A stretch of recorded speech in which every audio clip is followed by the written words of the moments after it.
আজকে আমি কাতল মাছটা খুব ভালো করে রান্না করব, সেটা হচ্ছে নমাশ করে ফেলবো আমি এটাকে।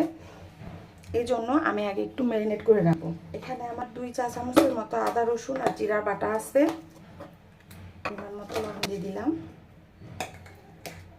2 চা চামচের মতো আমি এখানে পুরা মরিচ দিয়ে দিলাম। 1 চা চামচের মতো হলুদ দিয়ে দিলাম। সামান্য একটু সরিষার তেল। আমি এখন আলতো হাতে খুব ভালো করে মাখাই নেব।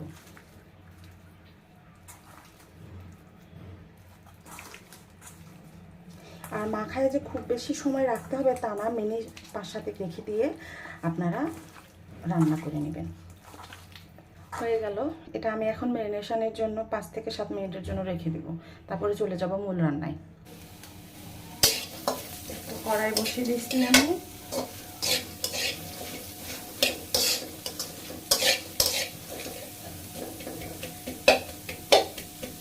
আমি সরিষা তেলে রান্না করব।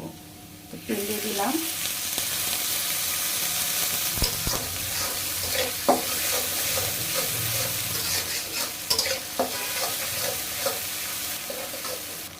আমি এখানে 2টা তেজপাতা এভাবে ফেলে নিয়েছি আর 1 টুকরা আমি দারুচিনি নিয়েছি। এখন দিয়ে দিলাম।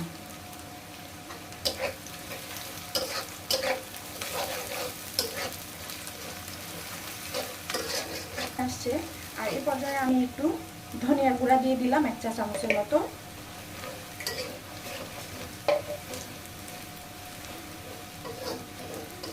আর বাকি সব মশলাগুলো দিয়ে কিন্তু আমি মাছটা ম্যারিনেট করে নিয়েছি। আমি এখানে একটু পানি দিয়ে দিব।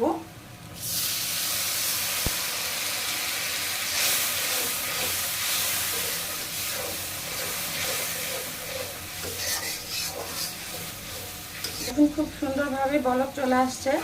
তো এখন আমি এই পর্যায়ে আমার মাছগুলো আমি দিয়ে দিব।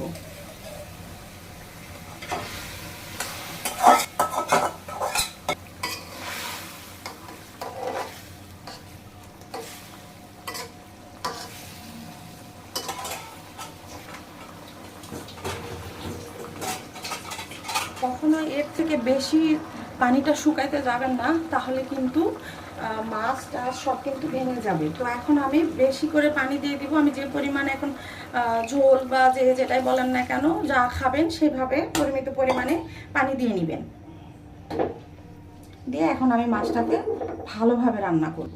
দেখুন কত সুন্দর করে বলক আসছে। তো এভাবেই কিছুক্ষণ আরও মিনিট 5-7 মতো আমি এটা রান্না করব। আর অবশ্যই আপনারা ঝাল লবণ টেস্ট করে নেবেন। আপনারা যে যেরকম খান সেরকম দিয়ে নেবেন এই পর্যায়ে। এভাবে কম জাল দিয়ে রান্না করার একটাই কারণ, যাতে কাঁচা মশলার গন্ধটা চলে যায়। কারণ আমি মশলাটা তো আর তেলে ভেজে নিইনি, যার কারণে এটাকে এভাবে একটু সময় ধরে নিয়ে রান্না করতে হবে। এখন আমি জালটাকে জোরে দেবো আমি এখন, কারণ আমি এই ঝোলটাকে একদম কমায় ফেলবো। দেখুন একটা মাছও ভেঙে যাবে না।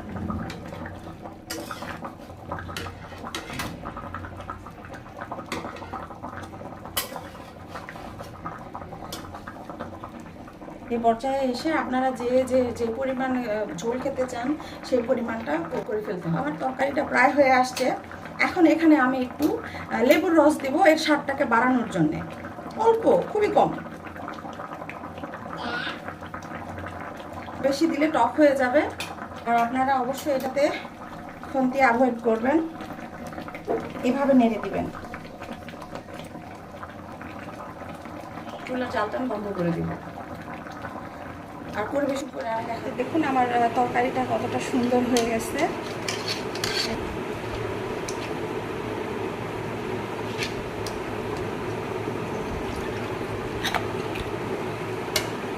এই যে দেখুন আপনারা 1 পিস মাছও আমার ভাঙেনি।